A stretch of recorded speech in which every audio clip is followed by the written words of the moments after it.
الله أكبر الله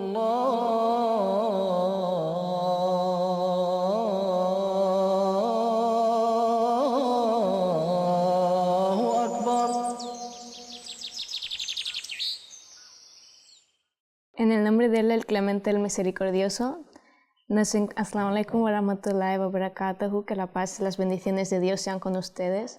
Nos encontramos hoy aquí en la ciudad de Los Ángeles, en los estudios de MTA de la mezquita Betul Hamid en Los Ángeles, California, y tenemos el grandísimo placer de hoy de empezar a grabar unos programas sobre temas referidos a los ámbitos de la mujer en el Islam. Para ello tengo el placer de contar conmigo con la hermana Nairina Constantino. Assalamu alaikum. Hola, salam, mucho gusto. Muchísimo gusto tenerla aquí. La hermana Nairina es conversa al Islam y es una de nuestros miembros de nuestro equipo español. Y también tenemos con nosotros a María Nadim. Assalamu alaikum, María. Hola, mucho gusto. Mucho gusto tenerla con nosotros. Y como decía, hoy vamos a empezar nuestro programa hablando del rol de la mujer en la sociedad musulmana, en la sociedad islámica. Y qué mejor que para ello pues estar aquí tres mujeres hablando de este tema tan nuestro que está hoy en día muy de moda, porque constantemente se ataca la figura de la mujer en el Islam, constantemente vemos reportajes sobre ello en la tele, constantemente se nos hacen preguntas y hay muchos malentendidos. Entonces, para empezar un poco, ¿creen ustedes, por abrir el debate, ¿no? por ir empezando, que la mujer tiene en cualquier sentido, en cualquier ámbito, un rol inferior al hombre? No, el Islam, antes de que viniera el Islam, la mujer no tenía ningún derecho. La mujer era tratada como propiedad, pero en el momento que el Islam vino, ella fue otorgada derechos ya sea religiosos para poder también alcanzar el paraíso como el hombre. En el Corán nos enseña que la mujer no es inferior, tienen la misma equivalencia, aunque tengan diferentes roles en casa y en el trabajo. Efectivamente. Ahora poquito a poco pues vamos a ir desglosando todos esos roles en la casa, en el trabajo y en todos esos sitios, pero efectivamente, ¿no? El Islam fue la primera religión y la primera institución que trajo una verdadera revolución en el ámbito de los derechos de la mujer, ¿verdad? Sí, de hecho, a las mujeres, cuando el Islam aún no existía, los padres que tenían niñas, ellos las enterraban porque ellos pensaban que sería como una humillación tener una hija en casa, pero cuando el Islam llegó, pues abolió esta práctica y el Islam pues considera que mujeres son iguales, no son inferiores. Efectivamente, ahora como he dicho, hablaremos del rol de las hijas, hablaremos del rol de las madres, pero en cualquier caso, para sentar las bases del debate, en ningún caso se considera a la mujer inferior en el Islam. Es más, fue, como digo, la primera gran revolución de los derechos de la mujer comenzó con el Islam, ¿verdad? Y por ello creo que es muy importante entender el contexto en el que apareció nuestra religión hace 1400 años atrás. ¿Me hablan un poquito de eso? Sí, por ejemplo, en estos días, si uno ve, hay un dicho del santo profeta sallallahu alaihi wasallam, en donde se dice que el paraíso se puede alcanzar debajo de los pies de una madre. ¿Qué significa esto? Que Allah nos ha dado una responsabilidad tan grande a un hijo, a una hija, que tiene que tratar a la mamá con respeto y cariño para que puedas encontrar ese paraíso. Eso demuestra que la mujer tiene un rol importante, que no hay ninguna inferioridad cuando se trata de la mujer. Efectivamente. Sí, de hecho, cuando el Islam llegó, pues le otorgó todos esos derechos a la mujer por los que la mujer hoy en Occidente está luchando. Ellas no saben que ya tienen en el Islam esos mismos derechos, ya se les ha concedido. Es verdad, ¿no? Desde el principio el Islam ya reconoce todos esos derechos que en los últimos años, finales de los 80, 90, las mujeres han empezado a reclamar en el Occidente con los conocidos movimientos feministas, ¿verdad? Pero aún así, ustedes como mujeres musulmanas que viven en un país de Occidente, ¿alguna vez les ha supuesto alguna dificultad ser una mujer musulmana en esta sociedad? ¿Creen que esas enseñanzas se pueden adaptar en alguna medida a la sociedad americana o europea? Sí, se pueden adaptar. El simple hecho que uno siga las enseñanzas islámicas no significa que no puede ser de la Occidente, que uno puede ambientarse al Occidente, pero no significa que tiene que dejar sus enseñanzas, porque primero debes seguir lo que el Santo Profeta sallallahu alaihi wasallam nos enseñó.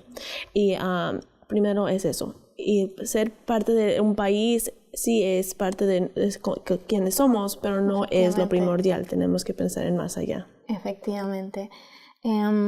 vamos a ir hablando, como dije, de todos estos roles. Entonces, creo que en cualquier sociedad, en cualquier esfera, la mujer tiene 3 papeles básicos o 3 papeles tradicionales que se dan considerar ella. Es la mujer como madre, la mujer como hija, la mujer como esposa. Entonces, hablaremos ahora detenidamente de esos 3 ámbitos. Pero antes de entrar en ellos, quería hablar de la mujer como individuo, como persona, con unos sentimientos, con unas necesidades y con unas capacidades.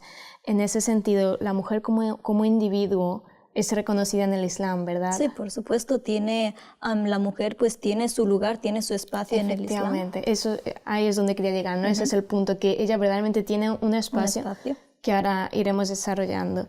Y en relación a ese espacio, el Sagrado Corán dice en el capítulo 2 que las mujeres, tienen derechos iguales a los de aquellos los hombres en justicia. Entonces ahí sienta las bases de, en cuanto a justicia, en cuanto a individuo, tenemos una igualdad.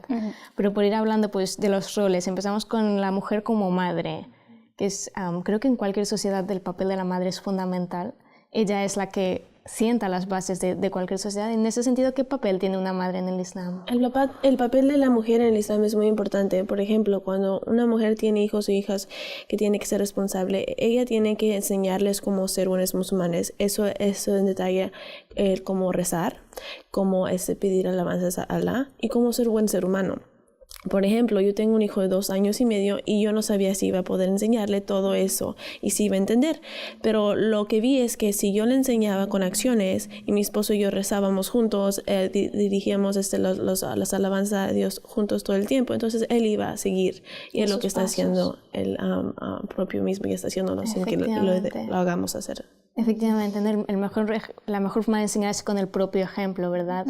Sí, de hecho, era un dicho del santo profeta que decía que el paraíso está debajo de los pies de la madre. Entonces, claro, eso es lo que quiere decir que la madre pues también tiene un rol muy importante en esta sociedad. Efectivamente, el sagrado profeta del Islam, Muhammad, sallallahu alaihi wasallam, dijo ese dicho, ¿no? Que el paraíso está debajo de los pies de la madre, y creo que no es solo un paraíso, por supuesto el paraíso en el más allá, pero también la armonía en este mundo está debajo de los pies de la madre. Es tu madre la que te guía hacia ahí. Y es un dicho muy fuerte, si lo pensamos es muy profundo, el concepto de la madre guiándonos hacia el paraíso en esta vida y en la siguiente. La verdad es que la eleva muchísimo, ¿verdad? Claro, y también es una guía pues en este mundo para nosotros, como ella nos educa. Por ejemplo, yo y mis hermanas, mi madre nos prestó toda la atención que ella podía, y gracias a eso pues hemos podido ir a la escuela. Mis hermanas mayores pues han ido a la universidad, tienen sus másters, y es todo gracias a eso, al esfuerzo de mi madre. También el Islam nos enseña a respetar a nuestras madres, que eso es lo importante. No es solo que nos conceda ese rol, no es solo que reconozca ese espacio, sino que nos enseña a ser agradecidos con nuestros padres, ¿verdad? Sí, porque si uno se pone a pensar, nuestra madre desde que nacimos nos dedica tiempo, horas, todo nos dedica a nosotros. Entonces Allah nos está dando, por ejemplo, un examen para ver qué tanto estamos agradecidos hacia Él, y damos a nuestra madre ese mismo cariño. Efectivamente. Entonces, siguiendo con el mismo tema, hemos hablado del rol como madre y del rol como hijo. Ya hemos dicho que tenemos que ser agradecidos, etcétera, pero como hijos, ¿qué derechos nos reconoce el Islam como hijas, sobre todo? Pues, por ejemplo, el derecho a la educación, a educarse, a estudiar lo que queramos. Efectivamente. Y también... Sí, las hijas tienen el mismo derecho que los hijos. Por ejemplo, Allah da un hijo o hija como regalo a los papás, y no porque seas mujer no tienes derecho a la educación. El santo profeta y también en el Corán menciona que la educación, no importa si tienes que ir hasta China, pero tienes que ir a buscar educación. No hay ninguna excusa en donde tú tienes que ser ignorante, tienes que hacer lo que puedas para encontrar la máxima educación. Efectivamente, y como decíamos al principio del programa, cuando hemos hablado del contexto de la Arabia y del mundo en el que vino el Islam, en aquellos momentos se solía enterrar viva a las niñas cuando nacían. Y sin embargo el sagrado profeta dijo en un dicho: quien cría 2 hijas estará en el paraíso junto a mí como los dedos de la mano, estará cercano a mí, ¿verdad? Entonces, en esa práctica de antes matar vivas a las niñas pasó a ser condenada de tal forma que quererlas, amarlas, cuidarlas y educarlas te llevaba al paraíso. Entonces, es un rango muy, muy importante. Y también en este mismo sentido, como esposas. Hemos visto a la mujer como madre, a la mujer como hija, como esposa. ¿Está ella subyugada en su hogar? ¿Está oprimida en su casa? No, como esposa obviamente hay ciertas cosas que ella debe de hacer. Ella debe de asegurarse que la educación de sus hijos sea lo primordial y que también cuide de su esposo. Ahora, si algo pasa que su esposo no puede proveer por ella y ella sí puede proveer por la familia, entonces no hay problema con eso. Hay excepciones. Allah no nos va a poner algo difícil en donde nuestra familia no va a poder comer. Si hay algo que podemos hacer, entonces lo debemos hacer con la buena intención. Y eso debe de ser de la mujer y del hombre para que lo hagan con buenas intenciones. Claro, y dentro de una familia, pues el hombre y la mujer tienen responsabilidades diferentes. El hombre, por ejemplo, tiene la obligación de sustentar a su familia, ¿no? A sus hijos y a su mujer. Y la mujer, pues, no tiene esa responsabilidad, sí, no tiene ¿verdad? Responsabilidad. Entonces, básicamente lo que hace el Islam no es que encierra a la mujer en su casa, sino que las diferentes necesidades de una familia las distribuye entre el hombre y la mujer, pero en ningún caso veta a ninguno de los dos. Si una mujer cumple en su casa, tiene todo el derecho a salir fuera y a hacer su vida fuera si ella quiere, y lo mismo un hombre, si cumple sus responsabilidades que se le han sido asignadas, tiene derecho a ayudar en casa a todas las cosas. Claro. Simplemente se reparten las tareas para que sea equitativo para ambos, ¿verdad? Pero en cuanto a la institución del matrimonio en sí, ¿las mujeres son libres de elegir con quienes se casan? ¿O? Sí, el Islam trajo ese derecho a las mujeres. Antes las mujeres, si se querían casar con alguien diferente o si sus papás les decían tienes que casarte con este hombre, no pueden decir que no. Ahora tienen el derecho de decir no, no quiero, o si no, el walí no está de acuerdo, ella puede buscar otra persona que pueda ayudarle a facilitar el matrimonio. Y también va por el divorcio. Ella si no está de acuerdo con lo que está pasando, ella también puede pedir divorcio. Efectivamente, entonces ella puede elegir con quién se casa. Sí, tiene derecho de dar su opinión. Efectivamente, dar su opinión y de que esa opinión sea respetada ante todo por los demás. Sí. Y una vez que está casada, si no está de acuerdo con algo de lo que está pasando, si por cualquier motivo ella desea separarse, tiene el derecho. Sí. Además, el Islam reconoce dos formas de divorcio, que normalmente hay una confusión, se suele decir que las mujeres no tienen derecho al divorcio porque se reconocen dos palabras distintas, específicas, ¿no? En el caso del hombre es talaq, en el caso de la mujer es jula, ¿verdad? Entonces, sí, pero es importante también opinar que en situaciones así, el esposo y la mujer deben hacer lo máximo para poder quedarse juntos y arreglar los problemas. No nada más es divorciarse. Hay 3 pasos en donde la mujer y el hombre pueden separarse antes del divorcio. Así que a Allah no le gusta el divorcio, pero es permitido. Efectivamente, el Islam no nos condena a una vida miserable. Nos dice que tenemos que tratar de arreglar, porque siempre trata de mantener la paz, de mantener la calma, de mantener la armonía en un hogar. Y después de eso, si no conseguimos mantener la armonía, nos da libertad para tener una vida mejor. Que eso es lo bonito de las enseñanzas del Islam, en verdad. Sí, que siempre son con paz y armonía. Exactamente, siempre son dirigidas, ¿no? A mantener la armonía en nuestra sociedad y en nuestras familias. Y en este caso, la institución del matrimonio como institución es una de las más bonitas, ¿verdad? Entonces, Dios dice en el Sagrado Corán, tengo apuntada la referencia, capítulo 2, versículo 188, que ellas son una vestidura para vosotros, igual que vosotros sois una vestidura para ellas. Tanto ambos, exactamente, son un complemento el uno para el otro. Sí, una familia para que pueda sobresalir deben de estar de acuerdo, deben de ayudarse, apoyarse. Eso ya sea el esposo ayuda en casa si ella necesita ayudar financieramente, tienen que ayudarse, es un equipo para poder sobresalir. Efectivamente.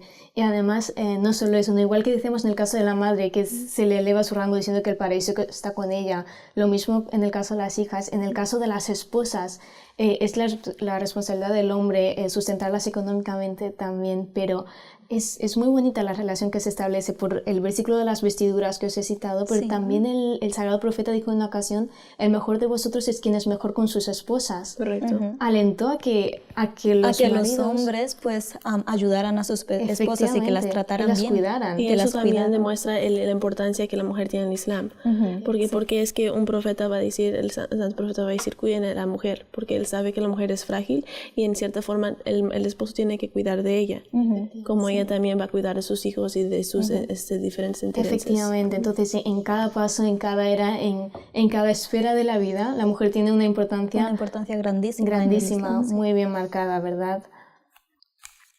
aparte de eso, ¿qué pasa con la educación? Lo hemos hablado un poco antes, pero sí que se comenta mucho hoy en día que las mujeres musulmanas no pueden salir de su casa, no pueden estudiar. ¿Vosotras qué opináis? ¿Habéis estudiado? ¿Habéis salido? Claro, pues yo, por ejemplo, estoy estudiando, voy a la escuela y nada me ha prohibido a ir. De hecho, pues me ha abierto más puertas a estudiar. Y tengo aquí la referencia apuntada. Me gustó mucho un dicho del santo profeta, la paz y bendiciones de Dios sean con él. Dijo, quien cría 2 niñas en su infancia aparecerá en el día del juicio tan unido a mí como los dedos de una mano. Efectivamente, ¿no? Y ahí se incluye la educación. Se incluye la educación.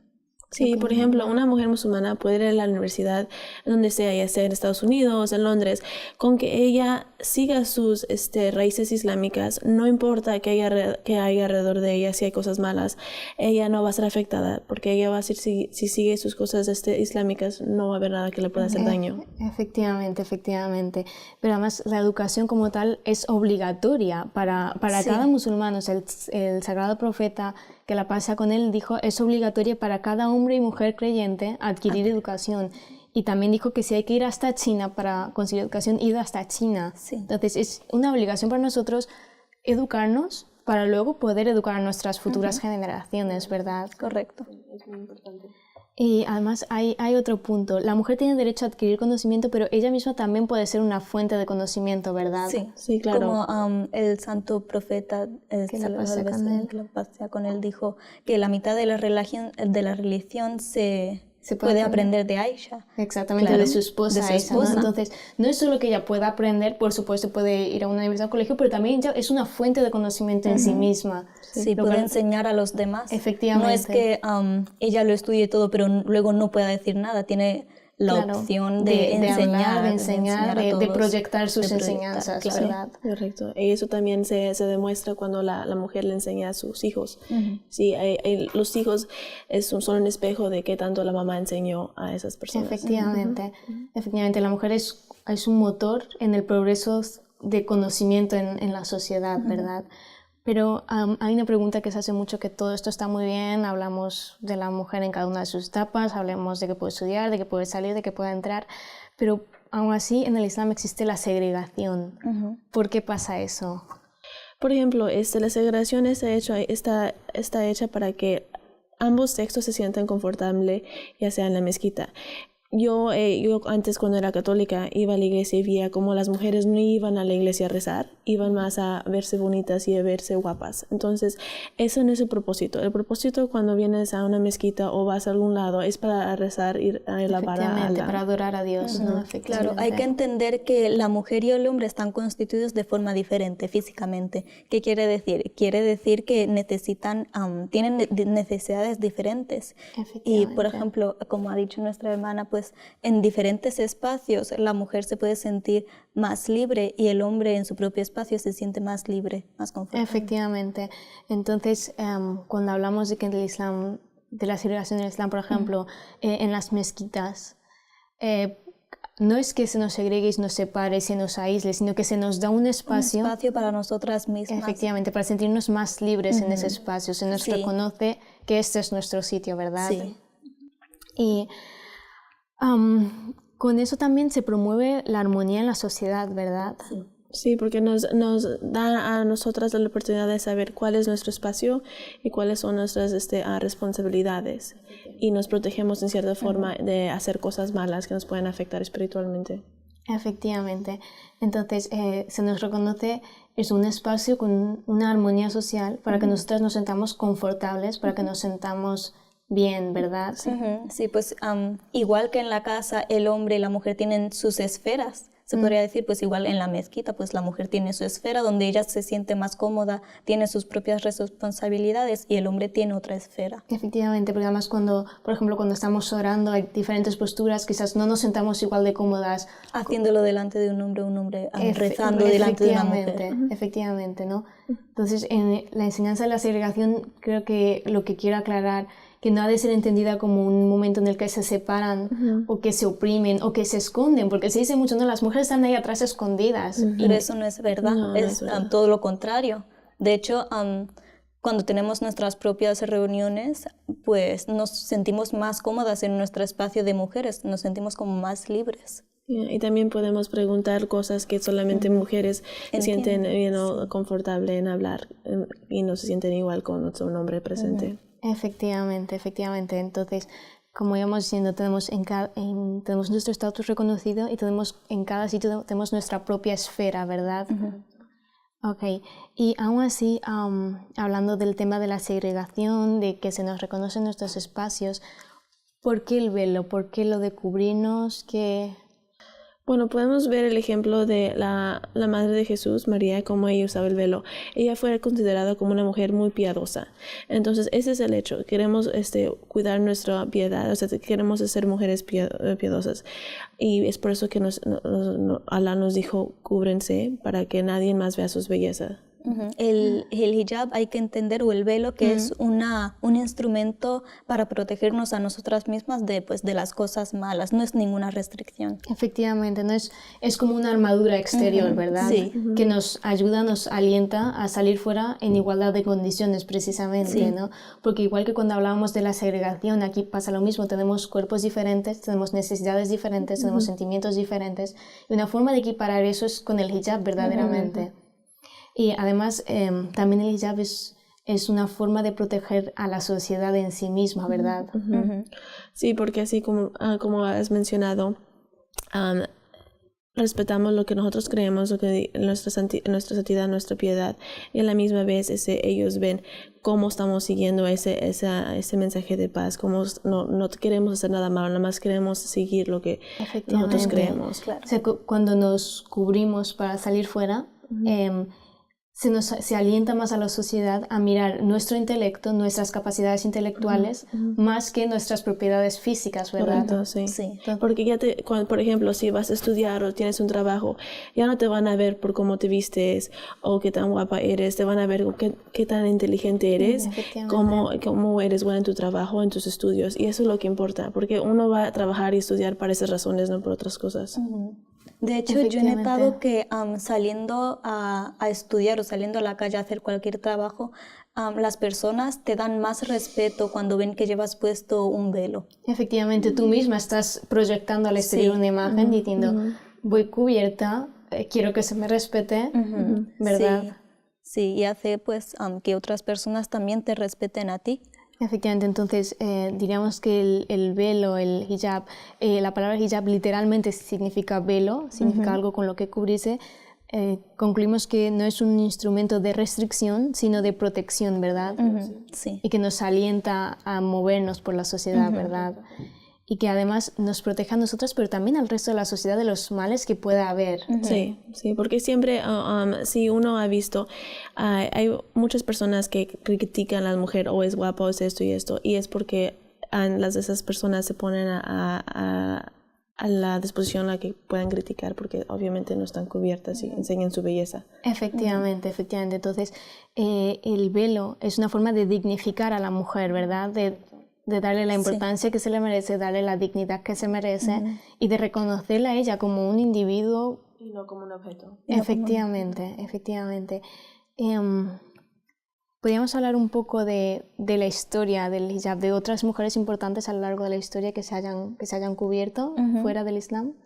En otras religiones, como por ejemplo, la Madre Teresa de Calcuta también se ponía el velo y también mostraba respeto. Efectivamente, ¿no? En todas las religiones las mujeres, ¿no? Como las monjas del cristianismo, y lo mismo pasa con María, la Madre de Jesús, que es una figura muy reverenciada dentro del cristianismo, del catolicismo, siempre sale cubierta con su cabeza porque es un elemento de respeto. Correcto. Entonces, ese respeto que va en el velo, el Islam lo hace universal para todas las mujeres. Claro, ¿verdad? no es solo que esté en una misma religión, en una sola religión, sino que están en diferentes religiones y diferentes mujeres pues también lo siguen, de otras religiones, no solo del Islam.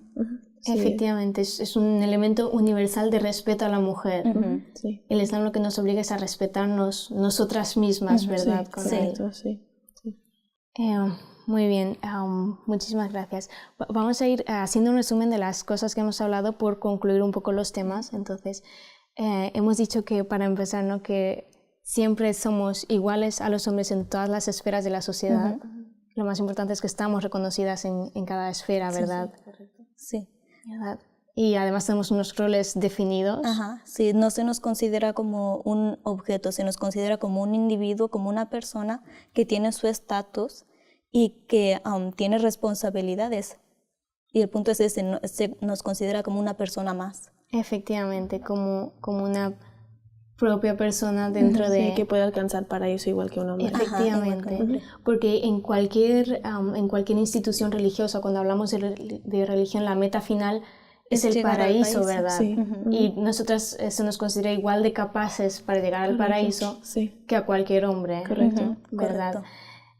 Pues creo que lo hemos dejado bastante claro que podemos salir a la calle, que nos cubrimos por respeto a nosotras mismas y que tenemos todos los derechos, tanto religiosos como terrenales, igual de concedidos con los hombres, ¿verdad? Sí. Sí. Vale, muchísimas gracias por haber estado hoy conmigo, hermana Nairina, hermana Muchas María. gracias. Muchísimas gracias. Gracias. Queridos espectadores, en los próximos programas seguiremos hablando más del tema del velo, seguiremos ahondando en ello y explicando más detenidamente cuáles son sus raíces, cuáles son sus funciones y cómo nos afecta realmente en nuestra vida diaria.